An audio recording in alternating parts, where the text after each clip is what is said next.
और भाइयों क्या हाल चाल। तो भाई आज मैं सुबह खड़े होता हूँ और मुझे याद आता है कि आज मुझे साबूदाने की खिचड़ी बनानी है, क्योंकि मैंने रात को ही फूलने डाल दिए थे और मेरा बहुत दिन से मन भी हो रहा था साबूदाने की खिचड़ी खाने का।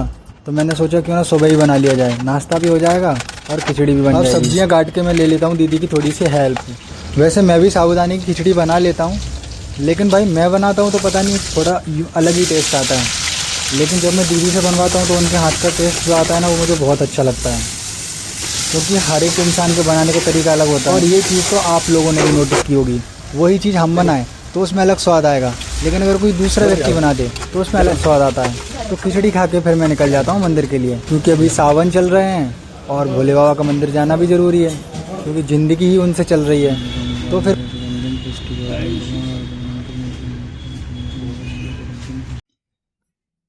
मंदिर से आने के बाद मुझे बनाना थी रोटी, तो फिर क्या बिना किसी देरी के लग जाता हूँ काम में। अब भाई मुझे रोटियाँ बनाते बनाते ऐसी आदत सी पड़ गई है कि लगता ही नहीं है कि मैं अकेले बना रहा हूँ। पहले अगर मुझसे कोई बोल देता था कि रोटी बना दे अकेले, तो मैं सोचता था कि मैं अकेले कैसे बनाऊँगा, कैसे बेलूँगा और कैसे सेकूँगा, लेकिन भाई बनाते बनाते आदत सी हो गई है, अब लगता ही नहीं कि मैं अकेले बना रहा हूँ। और जब मैं पहले रोटी बनाता था तो वो फूलती नहीं थी, अलग अलग देशों के नक्शे बनते थे, लेकिन अब बनाते बनाते आदत हो गई है, रोटी गोल भी बन जाती है और फूल भी अच्छे से जाती है। भाई सब लोग बोलते हैं कि खाना कैसे बनाना सीखेंगे, लेकिन मैं बोलता हूँ आप कहीं भी अकेले रह लो, आप सब कुछ सीख जाएंगे। खाना क्या, सब कुछ सीख जाएंगे।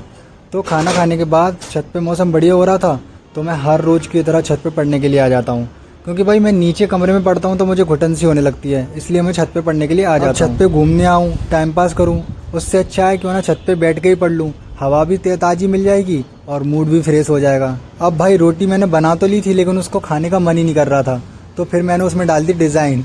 रोटी में आलू की सब्जी अंदर भर के उसमें सॉस की लेयर बना दी और भाई एक नंबर लग रही थी।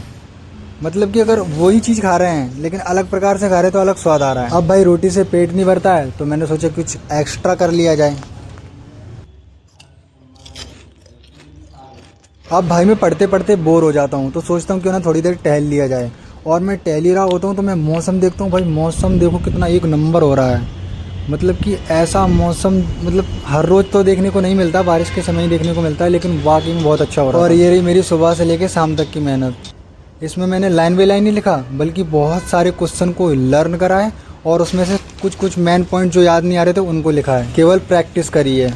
भाई मेरा पोहे खाने का मन हो रहा था, तो मैं पोहे बना लाता हूँ और छत पे आनंद के साथ खाता हूँ। चलो फिर मिलते हैं।